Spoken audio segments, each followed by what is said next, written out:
A lot of us say, yeah, I'm preparing it, I'm preparing it, I'm preparing, but we're not going through these steps. And when we don't go through these steps, we actually haven't prepared.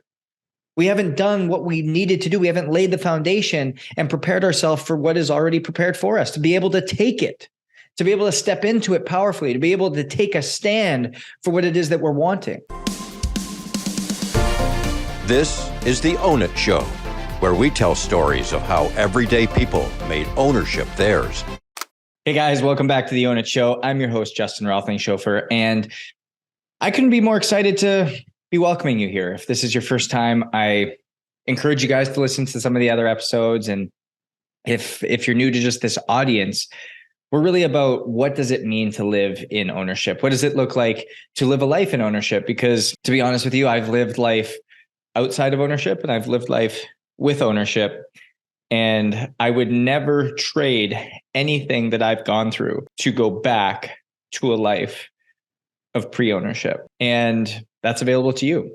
And so I just really encourage you guys, if you love anything you hear today, if anything today moves you, if anything today causes you to take action, I would love for you to go and leave a review. I would love for you to go and share this so that we can ultimately reach more people. We can touch more people. And the more people we can touch, the better it's going to be for everybody. The better it's going to be for humanity. The better it's going to be for others to realize their full potential. Because guess what? The callings that other people have on their life are somebody else's miracles. And oftentimes they just need a little kickstart. And if this could be a part of that, I would love to be a part of that journey. So please leave a review and please also share this with somebody who you think would benefit. Been talking a lot the last few weeks about consistency and preparation and all of these things that come about it. And at the beginning of this past year, I was chatting with John Gordon. And if you're not familiar with John Gordon, he's got an amazing podcast called Positive U. So like Positive University. So positive with the letter U. And a lot of his guests have been just outstanding, from Ed Milet to Matthew McConaughey to Bradley Cooper to you name it. He's got a lot of really amazing guests that he's been able to put onto his show. And over the last year, I'd say we've developed a really great relationship. And he challenged me at the beginning of the year. He said, "So what's your one word?" And I was like, "What do you mean, what's my one word?" He's like, "What's your one word for the year?" And I hadn't really done like a one word of the year since leaving the team setting, since leaving the NCAA, the NHL, and really choosing something that we could like put our stamp on and stand on and be something that we wanted to take ownership of, quite frankly. And so because I didn't have one, I was like, "That's a great question, John. I don't know. I'm going to have to think and pray on that." And it took about a week. And I would sit in my sauna and I go, "Man, what's my one word?" There was workbooks that I went through trying to generate it, trying to find some sense of meaning. And it's like anything, right? You can choose one random word and it can be like, "Oh, this is a good one. This makes sense. This is interesting," but it doesn't really move you.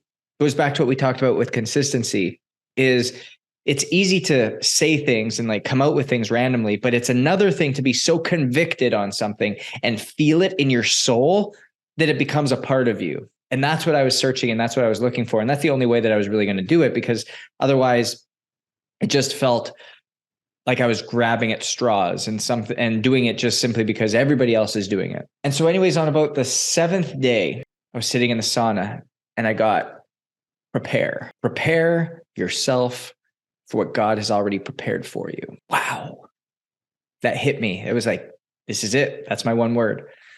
And so coming into this year, it's all been about preparation, preparing myself. Because if I'm being honest, I think there was a certain part of me that got comfortable and got complacent with some of the successes that Elise and I had seen in the previous couple of years, the ease in which some things happened. And we weren't ready for some of the things that came at us, from our relationship side to the business side to our investment side. All that was just a changing landscape. It's not that there was anything good or bad about it. It was just something changing and I hadn't been prepared for it. And so prepare was something really unique. And now calling this in the middle of June, as I'm filming this, 6 months after I've started this, the previous 6 months have all been about preparation for me, all been about preparing my mind, preparing my heart, preparing my body for what I was being called to do. And I'm in the middle of writing 3 books, on the precipice of a 3-book publishing deal, changing the landscape of our business in a drastic way, selling our homes and starting to get situated and really lay a footprint here in Miami. There's a lot of change that's happening, but it's only been able to happen and facilitate because we've started to prepare ourselves that way. And so as I was sitting writing my book, Holy Health, I wanted to talk about a concept that was in there. And I talked about preparation. And as I was writing this chapter on preparation, I had all of this great stuff that I thought was great on preparation. And they were all just random cliches until all of a sudden, again, there's something about the heat for me. I was sitting in the hot tub and I got this download of the acronym of what prepare stood for. And it was more than just a word. It literally had a life of its own. And so I want to share with you guys what these really 7 areas of preparation really require. Because without doing these 7 entities within preparation, there's no way we can prepare ourselves. A lot of us say, yeah, I'm preparing it, I'm preparing it, I'm preparing, but we're not going through these steps. And when we don't go through these steps, we actually haven't prepared. We haven't done what we needed to do. We haven't laid the foundation and prepared ourselves for what is already prepared for us, to be able to take it, to be able to step into it powerfully, to be able to take a stand for what it is that we're wanting. And so the first P in preparation is pray. And why do I start with pray? Because pray allows us to become connected. You've heard me talk a lot about that top-down approach. When we connect with the spirit, it renews our mind, which purifies our heart, which ultimately makes the habits and behaviors and actions realized within our body, which changes our reality. So we have to pray. We always have to start with prayer. We don't pray that we'd be taken out of something, but we pray for the strength, the resilience, the guidance of what to do in preparation. And so that first P is pray.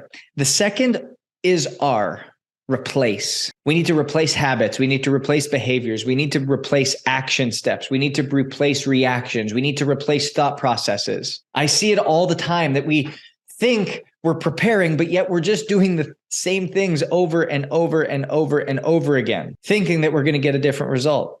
Einstein's definition of insanity. And yet, if we're not replacing something, we're just yielding to a life of normalcy, a life of regularity, a life of average. And that's not what we were built for. And so I want to challenge you in preparation is, what are you replacing? Do you wake up every day and go to the gym at 6 and you sit in the sauna at 7, have breakfast at 7:30, shower at 7:45, sit down and start work at 8? Is that what your morning looks like? Maybe you have to replace some of those habits with something else. Maybe it's time that routine gets altered. Are you going out with all your buddies on the weekends and not focusing on your family? Are you spending frivolously when in actuality you could be investing or saving?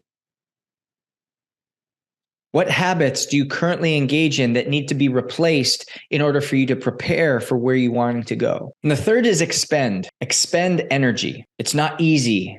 It takes energy. It takes effort. And it requires us to spend it. So if we're not expending energy to get to where we want to go, to do what we're wanting to do, we're basically saying, hey, I'm just going to pray about this, and then I'm just going to sit back and let it happen. Well, that's not how it works. We were actually instructed to pray and then act. The door only has a handle on one side.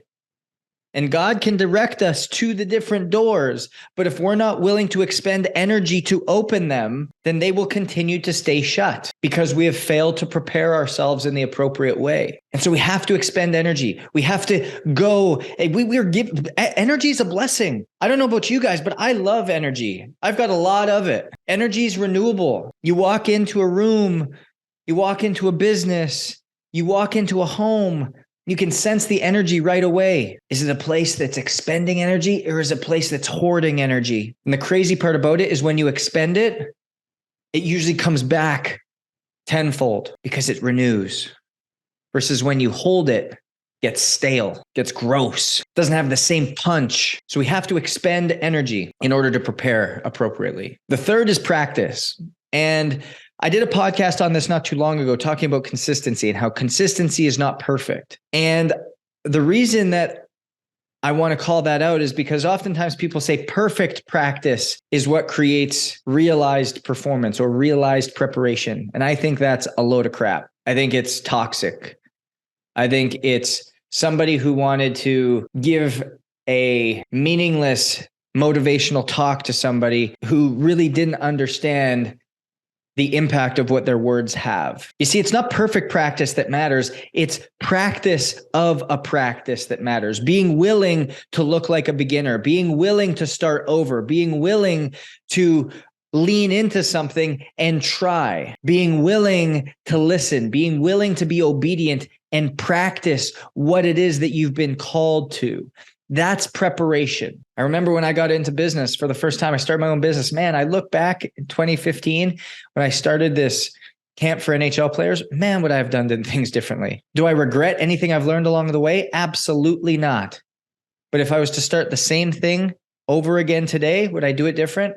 100%. I started to go learn how to Olympic lift again. I'd taken a long hiatus of actually doing Olympic lifting, Olympic weightlifting, if anybody's not familiar with it. The clean, jerk, the snatch. And I look like a beginner. I'm not fluid. I don't flow. I'm very rigid, but I got to practice. I got to go back. I got to practice again and again and again and again. And as I start to practice, it starts to become more fluid. It starts to feel better. It starts to look better. So often we're not willing to look like a beginner. We're not willing to put in the practice. We're not willing to put in the reps. We just want to go right from mission to result. But we forget that there's this gap in between that we have to fill with practice. And it's not perfect practice, but it's repetitions, consistent practice. And the A is accept. And many people listening are going to be like, I don't want to accept the results.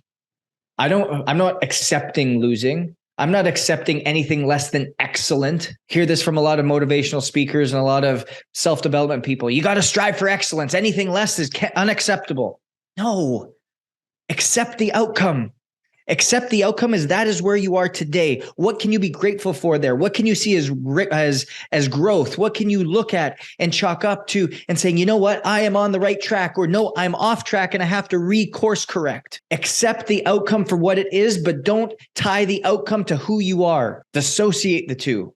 Accept the outcome as simply where you are today. Accept the outcome because that is what God intended. And what lesson am I supposed to learn if it's anything less than what you wanted? But accept it for what it is. It's an outcome, which leads us to our second R, which is rest, reassess, and refine. Because once we accept the outcome, we can't dwell on it. We have to reassess.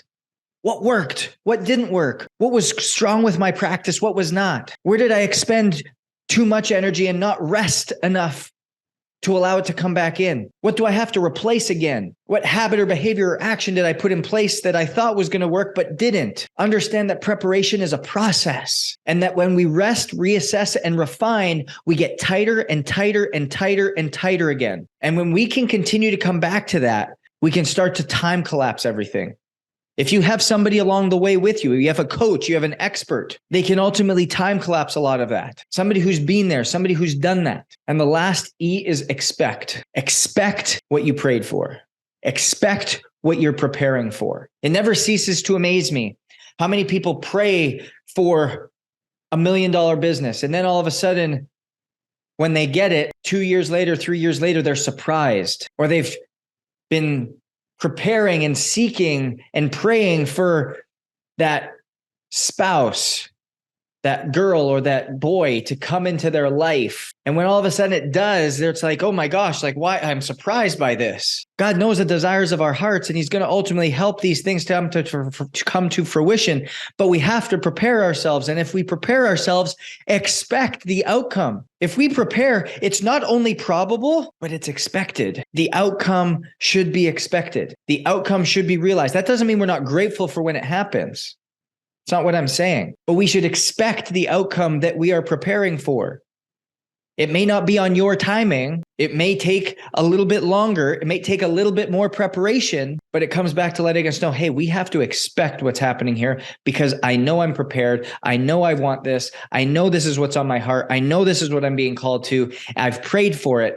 So now expect it. Put the work in, put the time in, replace habits, expend energy, practice it, accept the outcomes, rest, reassess, refine, and ultimately expect the outcome. And so as I started to put this into practice and really take ownership over this, to be honest with you, and lean into this new version of what prepare looks like. I was that guy before that patience was not a virtue of mine. Patience is something that I always wanted to push forward. And I had an idea today. I wanted it executed tomorrow. I had a deep calling today, and I wanted it to be realized next week. But knowing that I needed to prepare, knowing that preparation was what was required, and going through this framework, it's allowed me to really have this massive sense of peace that has been hard to explain, hard to actualize, because there's been a lot of up and downs in the last 6 months, but realizing that all I have to do is focus on preparing myself and staying connected and listening, and to continue to reassess where I'm at and to continue to keep showing up. It's made things so much more simple. And the crazy part is things have started to happen at the exact moment they were supposed to. So not only was I praying for it, but I was expecting for it. So as you guys go forward, as you guys start to put this into your life, as you guys start to experience this, I need you to start focusing on, what does preparation look like in your life? Where does prayer look like fitting in? How are you replacing things that you're currently doing? How are you expending energy, or are you expending any energy in the area in which you're wanting to go? How are you practicing? Are you accepting the outcomes as what they are, not a definition of who you are? Are you giving your time to rest, reassess, and refine what it is that you have put in place? And then are you expecting the outcome? If you do that, you'll start to realize a lot of these gifts, a lot of these things in a much more timely and much more purposeful way. Because again, we know that success is different. If you want to live different, feel different, and think different, it requires choosing different. And that's available to you. It takes preparation, but you can prepare. Own your different, and we'll see you next week.